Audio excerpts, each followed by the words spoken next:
Welcome to the Road to Redemption podcast.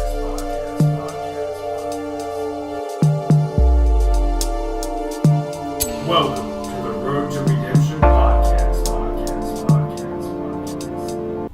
What's going on, guys, and welcome to my Road to Redemption podcast. I am now and will always be your host, Cam Williamson. I'm so excited to be back. I've been itching to do my podcast again ever since I did the original, the Ride and Vibe podcast, which most episodes are still up and available on the YouTube channel that you are currently watching now and or listening to. I want to start by saying thank you. Thank you to the sponsors of this podcast. First one being Seaside Coffee. We've worked together for a very long time. Highest quality coffee I've personally ever had, and every person that's tried them is living testimony to that as well. Seaside Coffee is hands down. They're just amazing people, and I'm so very grateful for them. The biggest thing that really attracted me to them is quality, and customer service is never an afterthought.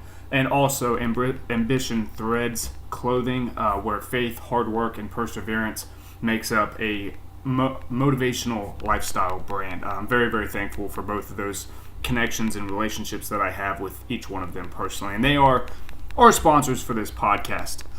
So getting off right on to the topic of Road to Redemption. Why am I calling it that? This podcast is going to be a lot of my story and my lessons that I learned through life, and just different things that I take from things that I've done in my past. I have not always been a motivational social media influencer. I was a very different person, and some of that I'm going to touch on today. I'm going to touch on, a lot of dark things from my past, and you guys may learn some things about me that hopefully don't turn you off to anything that I do currently, or that you don't judge me for them now. But that's a part of my road to redemption, is making amends for some of those things where I can. So I'll start by, mentioning that the biggest part of my story I actually made into a YouTube video called The Shatter It Movement. It currently says Cam Williamson, The Shatter It Movement, and the reason behind it. It's my very first video on my YouTube channel. If you want to go check that out, that kind of deals with my battle after I came home from Guantanamo Bay, and just kind of my battle with being a veteran and what all that came into play. But that's later on down my line. I'll start by just kind of telling you my story and where my story really starts from, me as a person, and where my life lessons really started. And I'm going to try to make this quick so I can get into other parts of the podcast. I don't want to hone on the negative so much. I want to show you where I've been so I can tell you where I am now, and then we can kind of get a good feeling. This will be the only time I really tell my story on this podcast. Other than that, I want to hear about your stories. I want to hear about the things you guys have got going on. I always want to definitely reach into your lives and try to help you in any way I can, and that's why I'm telling these stories. Not, hopefully, so you guys definitely don't judge me for them, but so maybe that way you can find some grace through what I've gone through. So anyway, I'll start about 18 years old. I started to really experiment a lot. 18, 19, I started to experiment a lot with drugs and alcohol. I was a major stoner, which I have no issue with weed of any sort, but I was heavily reliant on that. I was experimenting with different pills that were around because of friends that I was around. I was starting to really get into drinking very heavily, and obviously in a situation like that, I had a very hard time holding down a productive relationship. I had a very hard time holding down any sort of job. I think at the time that I really recollect my real adult life starting, I was the general manager of a McDonald's in Hilliard/Grove City, Ohio, which is a suburb of Columbus, Ohio, which is where I'm from. And I'm not gonna go in too deep with the drug and alcohol dependencies, but alcohol will be a big part of my story later on. But through that time, I started to really mess with things like hallucinogens and stuff like that. And there came a time throughout my time of messing with those things that I was heavily reliant on hallucinogens to try to get out of my own mind. I didn't like who I was. but I didn't know that at the time. I just thought I was having fun with my friends, right?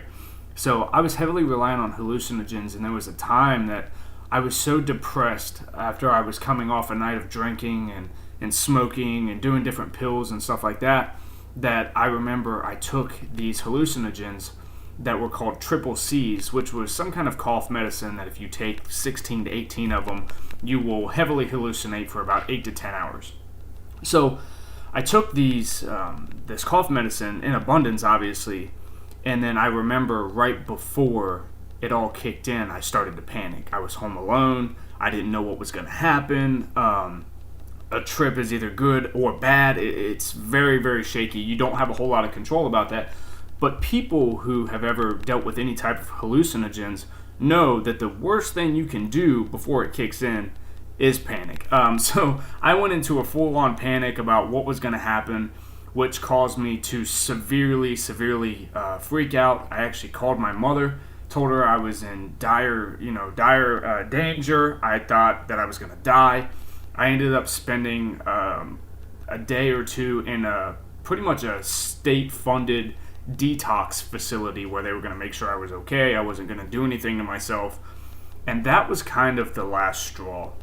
My mother had seen me go through a pretty rough time from the time I was about 17 till I was about 18, just about to turn 18. It was a very, very tough year for me. It was my first year out on my own, and just a lot of things happened. So by the saving grace of her, she pretty much teamed up with my father, who said, he doesn't have much of a choice anymore. He's about to lose his house. I lived in an apartment with my sister.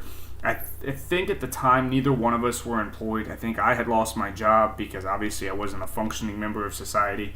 I don't think she was working at the time. And my mom, at a total loss for anything else to say and or do, she had talked to my father, and they pretty much said, okay, look, here's what we'll do. I'll cover your guys' rent, but Cam, you're going to go into the National Guard. I've already talked to a recruiter. He's willing to meet with you tomorrow, and you're going to go. I was at rock bottom. I had just come out of a state-funded rehab detox facility where I still didn't really think that I had an issue, but I knew that I didn't want to feel the way that I was feeling anymore. So either way, I dove headfirst into the military. I enlisted in the Ohio Army National Guard in October of 2010, late September of 2010, and now I was a soldier. I was a soldier in the Ohio National Guard. That lasted for maybe a few months. I went to basic training. I went to AIT, came home. I had met someone while I was in basic training, came home, and almost immediately got married. And that is where my story really begins. The whole time in AIT, I drank a lot. I developed a severe alcohol dependence while I was in AIT. AIT is Advanced Individual Training. It's the training you go to after your basic combat training in the Army. And I was in Fort Sill, Oklahoma. We were out every weekend drinking and just carrying on, being crazy. And again, most of you guys know my story. You guys know that I was married once due to a lot of faults of my own with drinking and just attitude and not being very mature. That relationship came to an end almost 5 years in. Out of that relationship, I have my daughter, Taya, and she is a total blessing to my life, and she is one of the main reasons that I am the way that I am today, and I've cleaned up my act. But my story, I'm trying to speed through it. A lot of you guys have heard it. So I got married to a woman that she had a child from a previous relationship. Being a step parent is very, very difficult. We can definitely talk about that in another episode. I know there's a lot of you, especially on my Instagram channel, that are going through that now. You're a step parent. Some of you handle it phenomenally. Some people are struggling with it. So that is definitely something we can dive into later on. So I was married. I had moved to Cincinnati, Ohio, where I was living with my then at the time wife and her daughter. And I was just immediately miserable. I didn't know this person. We had gotten married right out of basic training. We really didn't know anything about each other, and we had kind of thrown ourselves into this forced family situation. And just over time, very, very quickly, things started to build up resentment, and it was a very, very toxic situation. We were married for almost 5 years, and we were separated probably 3.5 to 3 of those years. We between me leaving and her going some other places and moving back in with parents and all kinds of stuff, it was just never really something that I think either one of us wholeheartedly committed to. So to speed through that process, I deployed to Guantanamo Bay, Cuba in 2015, July of 2015. And for months prior to deploying, I knew that when I left for that deployment, I wasn't coming home. I wasn't going to return home to my then at the time wife. Even though she was pregnant, I knew that where we were in that relationship, it was so toxic. There was no smiles, there were no laughter, there was no family. It was all resentment, division. It was a very, very toxic place, and I knew that we were expecting a child, and I knew that I was not going to raise a child in that environment. So when I left, I pretty much started to tell her the entire time, hey, we need to figure something out. I don't think this is something that's going to last, and I definitely don't want to raise a child in a situation where her parents can't stand each other. That's not productive for anybody. That went back and forth the entire time I was deployed. Push come to shove, we came to the knowledge that I was not coming home to that family. I knew.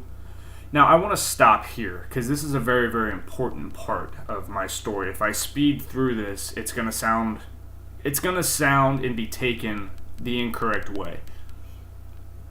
I knew that by choosing to get a divorce, by choosing to not return home to that situation, I was going to face a ton of battles. I knew that I was going to have nowhere to live. I knew that I wasn't going to be around my daughter every day like I wanted to be. I knew that I was going to have to go through a very, very tough time. I was going to have to fight through the legal system to be able to see my daughter. I knew that I was going to have to quickly get home and go back to work to start being able to afford to go see my daughter. I knew that I had to leave the state of Ohio and be far away from that situation to ever grow a life that would be sustainable to host being a good parent to my daughter. So with that being said, I met my wife, my current wife, Nicole, now. I met her in March of, I believe, it was the end, almost me coming home. I'm not good with dates and stuff. I met her in March, and we came home in May. We were on the same deployment, and this was after I had already told my wife, I'm absolutely not coming home. I already knew I was working on the divorce process. I had met my wife. And, there are people that will judge me for that, and that's perfectly fine. I sleep peacefully at night knowing that I checked all the blocks that I needed to check to make sure that I was not, everyone knew that I was not returning home to that situation. And so my wife and I, my current wife, Nicole, and I came into the understanding that this was going to be a very uphill battle. She knew I had a kid, and she knew I was going through the divorce process, and she was going through the divorce process as well. She came from almost an identical situation, only she didn't have a child involved. And we decided that, we fell in love instantly. She was so gracious. She knew she was moving back to Tennessee. The day we stepped off the plane, I had to return to Cincinnati, and I was staying with some friends for a while. She drove from Texas to Cincinnati to be with me. She said, look, I love you. I believe in you. I know this is going to be tough, but I want to do it together. We didn't start dating or anything crazy like that. Before this, we had just talked, and we became very, very good friends. while we were on that deployment, and we really just got to know each other and know each other's story. So for her to drive all the way from Texas, where she was living, all the way to Ohio to surprise me and say, look, I love you and I want to be with you and I want to make this work because I believe in who you are as a person. And obviously she knew those feelings were mutual. Before we ever left the island, she knew that I was head over heels in love with her. So we moved together down to where we currently live in Clarksville, Tennessee. And we started building our life. We started building our life together, and we have fought every step of the way through many, many battles. When I first came home, I had a severe alcohol dependency. I drank probably upwards of 20, sometimes 30 beers a night, which eventually led to my third DUI. And I was incarcerated for up to, I believe I was there for like 5 days in the Dearborn County Justice System, or Dearborn County Justice Center. And that was kind of my last straw. And I sat in a jail cell knowing that I had just decided, that I had a daughter, that I left a previous marriage. By this point, I was divorced from my ex-wife, and I left a marriage for the sole reason to be a better parent to my daughter. And, that relationship was over, and I was dedicated to building a better life, and here I am sitting in jail with my third DUI. So I had to really look at myself in a cell and go, what are you doing? I was put on suicide watch, apparently for some things that I had said during my in-processing of going into jail. So I was sitting in a cell, naked, and completely feeling vulnerable. And I remember in that time, a voice, and I don't mean this to sound any kind of crazy way, but a voice kind of came to me. And I truly believe it was, the universe, God, whatever you want to call it, was saying, are you done now? Are you done? Are you ready to do something with your life? You've ran for a long time. Up to this point, guys, I hadn't been stable. I haven't had a place to call home since I was probably 18 years old. And by this point, I'm 24, 25. So I had been constantly running for the past 5-6 years, living out of bags, living out of boxes, never really having a stable place because I just wasn't ready to commit to anything. I was drinking way too much to try to deal with some of the stuff I dealt with over in Guantanamo Bay. I was drinking to deal with the fact that I thought that I was a shit father. I was drinking because I was wondering, am I ever going to amount to anything in life? And that right there, guys, is where my story comes in, where I made that video. You guys can go check that out after the podcast. Like I said, it's called Cam Williamson, The Shatter It Movement. It's the very first video on my channel. That kind of tells that story. So I can speed forward to where we are now. And so in October of 2016, I was arrested. I was arrested for a DUI. I went through the Veterans Treatment Court of Montgomery County, and guys, that program saved my life, and it made me the person that I am today. I looked at myself for the first time and actually started taking responsibility for myself. I realized that everything wasn't everyone else's fault. The fact that I wasn't mature enough to commit to a relationship that I was in wasn't anybody else's fault. I had to take responsibility for the fact that I got into one when I wasn't mature enough to be in one. I had to take responsibility for the fact that I had a drinking problem. I had to take responsibility for the fact that I had used people and resources to adhere to my drinking problem that I had. And I had to adhere to the fact that I just was not a person of character. I was not a person that I think many, if any, people could look at and say, you know what, that is a good man.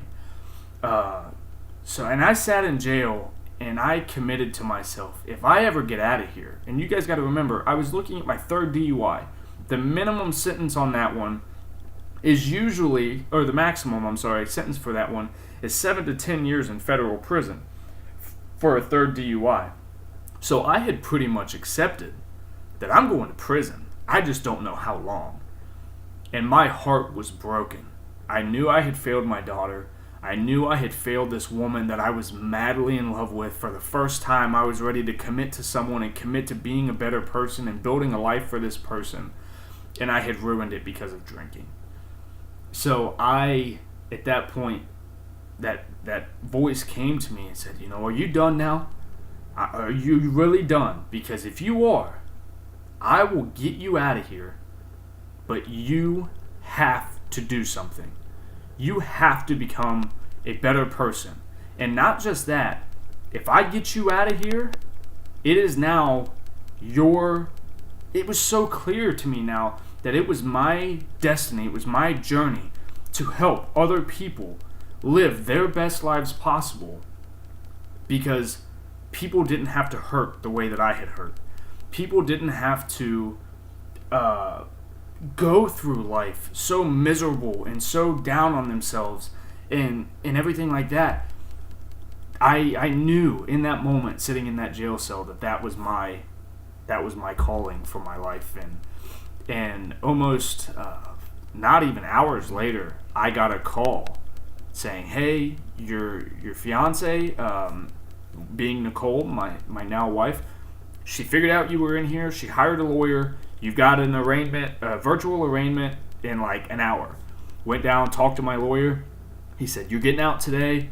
It's going to take a few hours to process, but you're getting out today." And guys, I was so relieved. It was literally after I had heard that kind of revelation in my head, a few hours later, I was out of jail by the grace of my amazing wife, who searched for me, who had no idea, guys, for this 5 days that her, new boyfriend at the time, I'm pretty sure we weren't even engaged yet, who she just moved in with and took a total chance on, was now sitting in jail. And I'm sure that was a culture shock for her. And when I first heard her voice for those 5 days, I hadn't talked to her in the 5 days. I was on suicide watch. They wouldn't allow me to talk to anyone or make any phone calls or anything. The first time I heard her voice, she said, "I just want you to know that I love you and I'm going to stand by you no matter what." And guys, I thought she was all but gone. So yeah, that is my story, right? And we can always elaborate on different parts. If you guys have any questions about anything like that, please feel free to send them to the DM box of my Instagram, Cam Williamson Official on Instagram. So yeah, if you guys have any questions or want me to elaborate on any part of that, I absolutely will. But guys, my purpose here is not to go over the negative.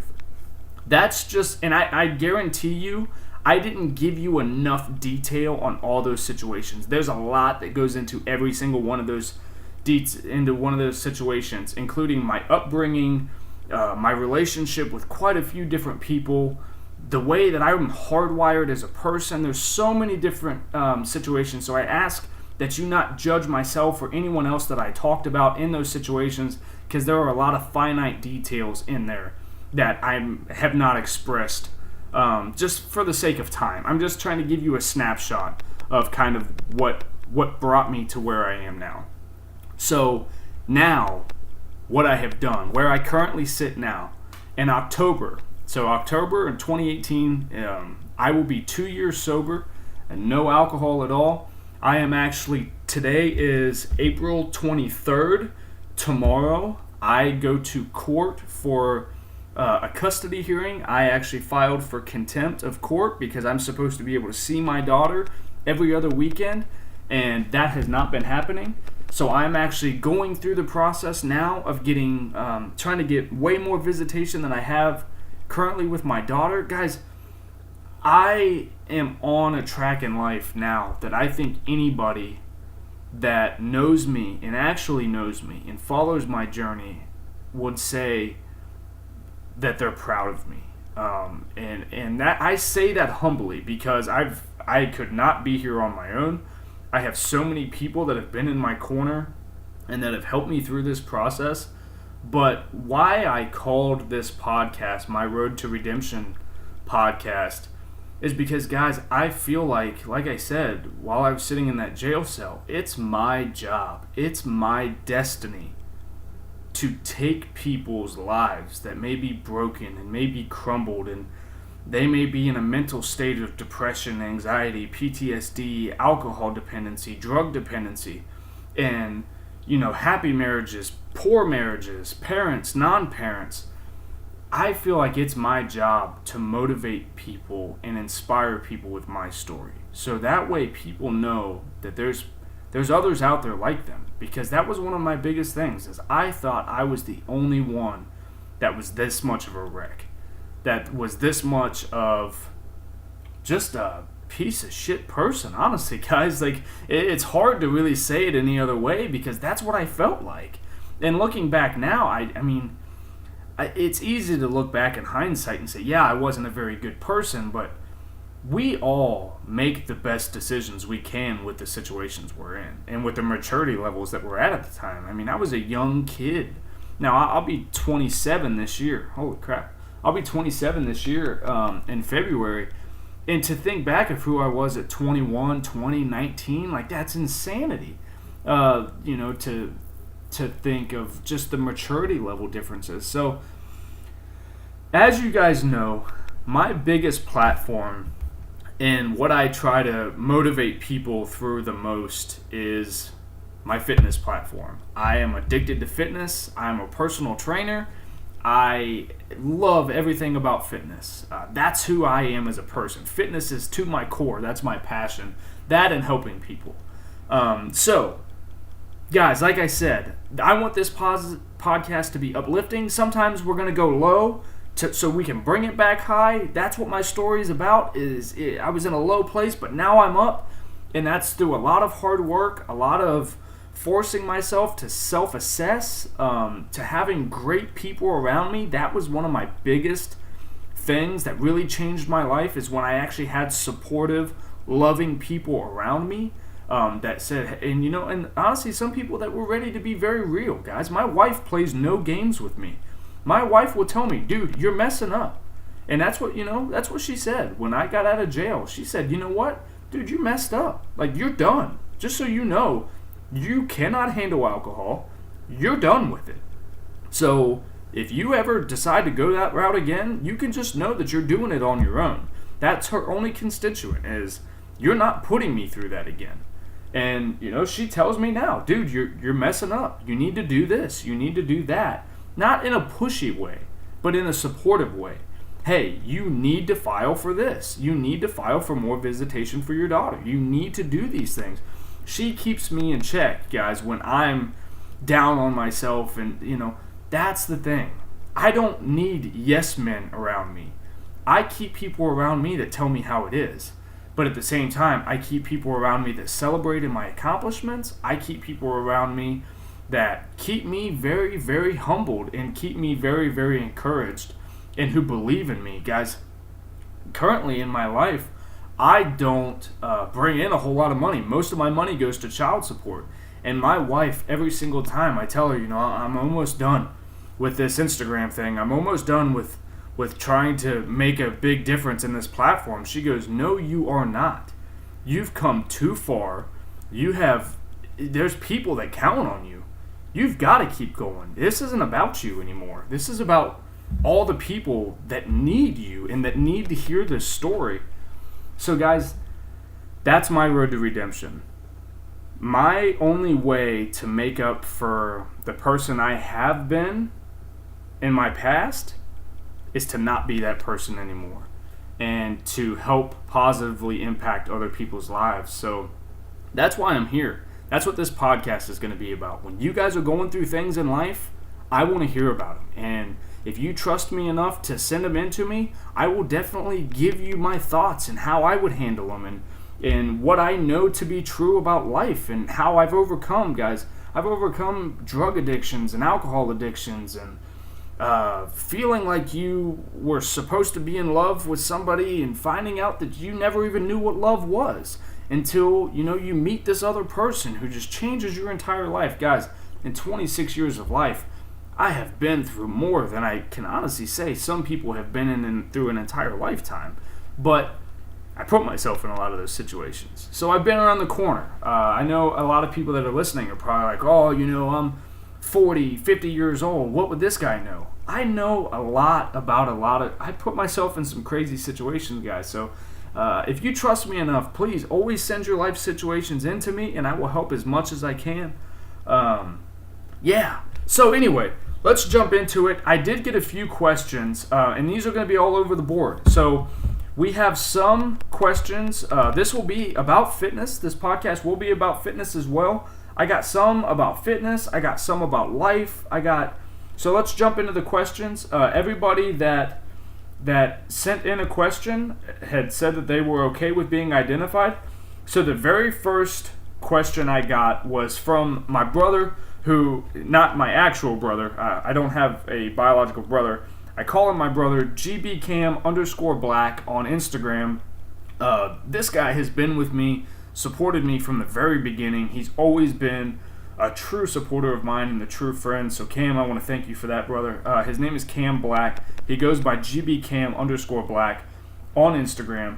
And his thing says, topic idea, encouragement to those that want to take pictures of their body, encouraging them to keep going, reminding them that you are the last person to see your own results. Continue to take pictures because one day you will see how your body progressed. I cannot agree with that enough. Now, as you guys know, if you follow my Instagram channel, I have no issue taking pictures of my body because I'm a douche. No, I say that a lot on my Instagram. Guys, taking pictures of yourselves, that should be for you. When I started posting pictures of my progress up on my Instagram channel, I didn't do it so people would oogle over my body or so I would get thousands of followers, because I didn't have the physique to do that. I just knew that I was starting a journey to be a better person, and a part of that was to be healthier and be more fit. So I started posting my pictures up on Instagram mainly for accountability, so that way I wouldn't fall off. I learned very quick that if I didn't have accountability, I was going nowhere, and I was going nowhere fast. So I forced myself to be vulnerable, and that's why I started posting pictures of myself up on the internet. Honestly, just for some involuntary accountability, I guess, is the best way to describe it. So I highly recommend on your fitness journey taking pictures of yourself along the way. And those are for you unless you choose to do other things with them. The biggest reason being is Cam makes a fantastic point, guys. You will see your progress way after everyone else does. Because every day, and I know you all do it even though I tell you all not to, people are stepping on scales every day and hating the way they feel and hating the way they look because they're judging themselves based on other people's progress. If you take a picture of yourself on day one and you're stepping on the scale, still 4 months in, 5 months in, and you're looking at yourself in the mirror, you see yourself every day. Other people don't see you every day, usually. So 4 months in, if you've continuously taken a picture of yourself every single week, yeah, you probably don't notice a lot of difference from week 2 to week 4. But if you go back 4 months in and look at day 1, guys, if you don't see any progress, that's because something needs to change in your fitness journey. And there's tons of people that can help you do that, but those pictures can be for encouragement so you can see how far you've actually come. Those pictures can also be, like for me, accountability. To sometimes go, I haven't made any progress. I need to do something, and I need to do something now. And that's just a very, very real way to look at it, guys. So I always recommend people take pictures of themselves all along the journey, so that way you can see where the heck you've been. Because through this whole thing, I have absolutely learned you cannot know where you're going if you have no idea where you've been. Some of our biggest holdups in life is we are not willing to look at who we've been and where we've been and go, I've been doing this completely wrong. Everything that I think I know, I have no idea about, and I need help. That's in fitness, that's in life, that's in relationships, that's in parenting. That is everything, guys. Be willing to say, I have no idea. And that's, if you're not seeing any progress in those areas, humility is the stepping stone to success in my book. So Cam, thank you so much for that idea, brother. I love that, and I love you. You're one of my favorite people that I know. And the next topic that I got is KO Mo 2018 sent in. Maybe talk about meal planning and have a list of ideal good food choices. Little information, what sugar does to your body. So she wants me to touch on what sugar does to your body. So good meal planning ideas. Absolutely, I recommend working with a professional, figuring out what health or what food plan really works for you. We'll talk later about keto and different stuff like that if you guys want to. What I recommend is working with a professional who can check in on you in person, work with your macros, work with different food types, when I say diets, I mean things like keto, pescatarian, stuff like that. Try different things. And I'm a big condoner. Try everything. I'm currently kind of going the keto route, and I love it, but that does not mean keto is right for everyone.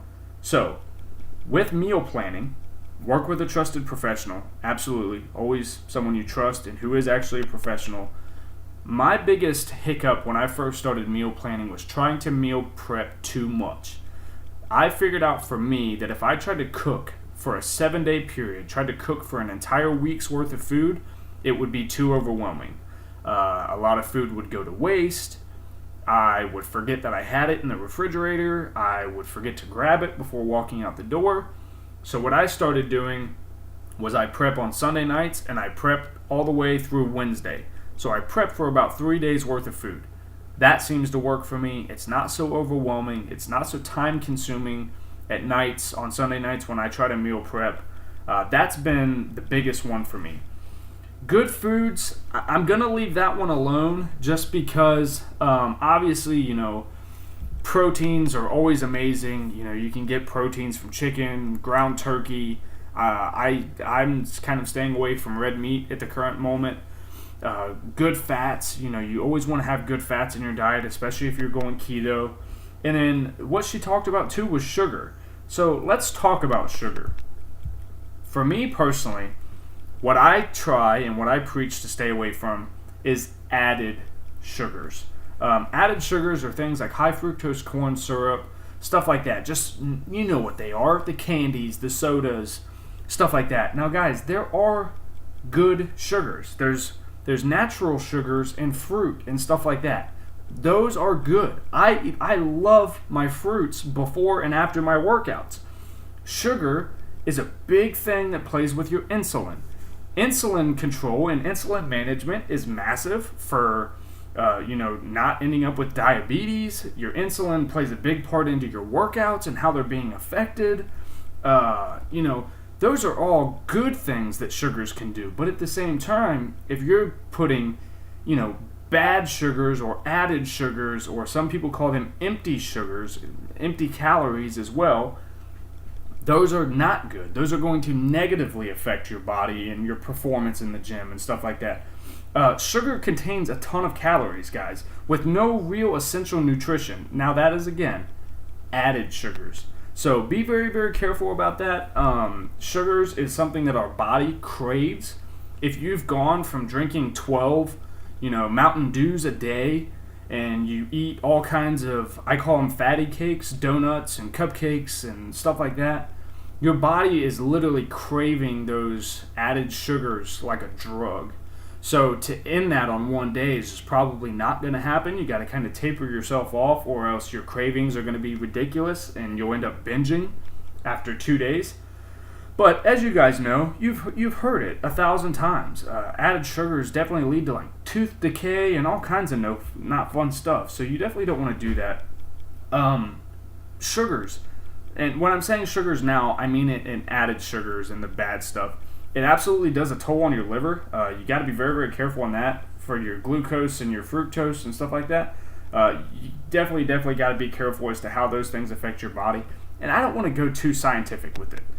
You guys know what it is. Sodas and stuff like that. Currently, right now, I haven't drinking soda in probably like an actual soda, it's probably been about a year. So right now I'm kind of addicted to these things called Zevia. They're 0-calorie soda, but it has no sugar, no artificial sweeteners, nothing like that. Literally, the ingredients on it is carbonated water, stevia leaf extract, tartaric acid, natural flavors, caffeine, and citric acid. That's it. So it's a natural form of, it's an alternate to soda. If you guys are really struggling with getting off the soda, go to your local Kroger, whatever you have, find the organic section, and check out Zevia. I'm not affiliated with them at all. I just believe in what they're doing. We have an epidemic, I truly believe, in this country of soda addicts. When I see people going to the store, I usually see 3 12-pack bottles of Mountain Dew hung over the side of the cart with another 2 24 cases of soda underneath the cart. And we definitely have a sugar addiction in this country, which is why I think most of our country is so crazy obese. But that's definitely for another topic, for another day. So, guys, that is the submissions that I got for this week. I want to thank you all so much. Somebody asked me to do daily exercise videos, and I explained that this podcast is actually going to be an audio form. So maybe later on, when I get guests and stuff like that, I'll definitely do a video version. And yeah, so that is where I'm going to leave you guys today. I know you probably feel like, if you're still listening, if I didn't bore you to death with my story and the negativity and everything like that, I know it feels like you probably just came in and came back out the other side of a tornado with everything I just threw at you, and probably how fast I spoke. We've been talking for 41 minutes now. That's a long time for one person to ramble like a psychopath in my kitchen, talking about just really everything. I threw so much at you today, and if you're still listening, I can't tell you how much I appreciate that. And guys, I'm so excited about this. This podcast is really for you. I want to use this as a platform to help inspire people's lives, like I'm trying to do with the Instagram page, and I try to do with my YouTube vlogs. Those are more entertaining, so people can kind of try to see what I'm into. And yeah, that's the purpose of this. So if I can be of service to you guys in any way, and you guys want to hear any more in depth about a specific part of my story, please let me know.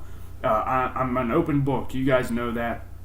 I'm hoping to have my wife on here sometimes, if I can get her to join. She's not one for being in front of the camera or even the microphone for that instance, and but I would love, I know you guys love it, every time she's on the Instagram page, if there's a picture of her, the likes triple, and you guys can go back through and look at it. It's just true.